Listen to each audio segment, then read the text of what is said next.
So, rule number 1 is don't quit. Rule number 2 is never forget rule number 1.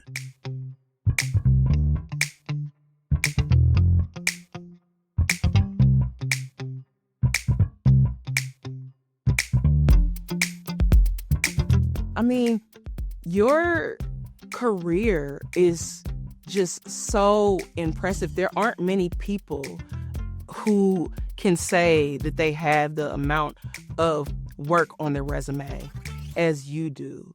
And yet, 4 decades into your career, we're seeing that, even you have said that Abbott Elementary, of course, you play Mr. Johnson, a character that we love to laugh at, but also he drops some gems every once in a while, and to have this kind of breakthrough on your first show as a series regular starring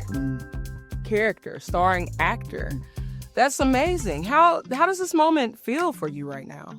It's been an incredible journey. I had said thank God that Abbott happened, but I felt like, I had a decent journey along the way in terms of the work, but nothing has moved the needle or changed my life like Abbott. Abbott, in a lot of ways, not just the fact that I'm a regular on the show, but the show means so much to so many people. So when I'm out in public, people tell me, like you just said, that how much they love the show and how much the show has meant to them. And there's no feeling like that. There were so many obstacles in the journey, though, right?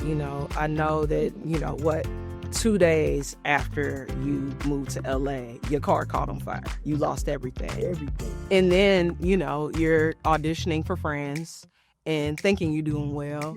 And they're like, okay, actually, you suck and you should go back to whatever your day job is because it's not acting but there are so many reasons why you could have stopped, why you could have quit, but why didn't you? The whole Friends thing was just probably a day player, or it's so long ago. Mm-hmm.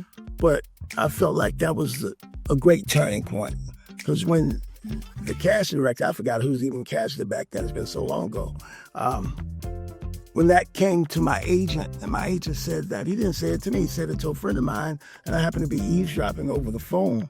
3 months later, I got a drop letter from them. They dropped me. And I said, no one will ever drop me, and no one will ever say that about my work again. So I got into classes. With actors whose work I looked up to, who did better work than me to make me a better actor. I got in a class that sometimes I didn't have enough money, but I would just sneak in the class and sit in the back and hope that the teacher wouldn't notice me, but of course she would. And she would let me get on stage anyway. She recognized what it was that she thought that I had. And there were times where she was, she'd grab me by the collar, said, I expect great things from you. And that just kept me motivated.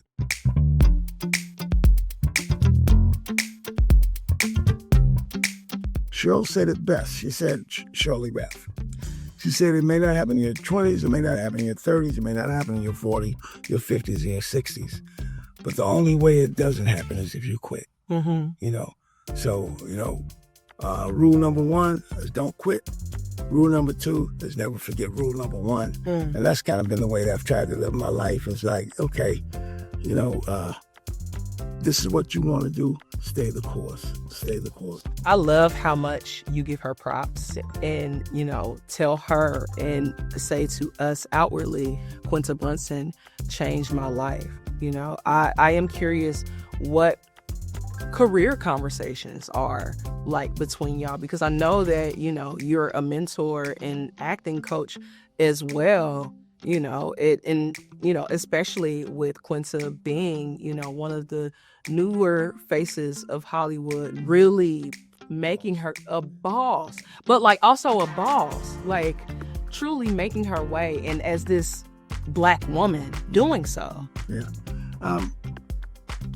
That's another example of stick-to-itiveness. She talks about if Abbott hadn't made it, then she might have thrown in a towel, but she didn't, and I'm glad that she didn't. To have someone who has recognized me and has made the world know who this guy is. How can I repay that? There's no way.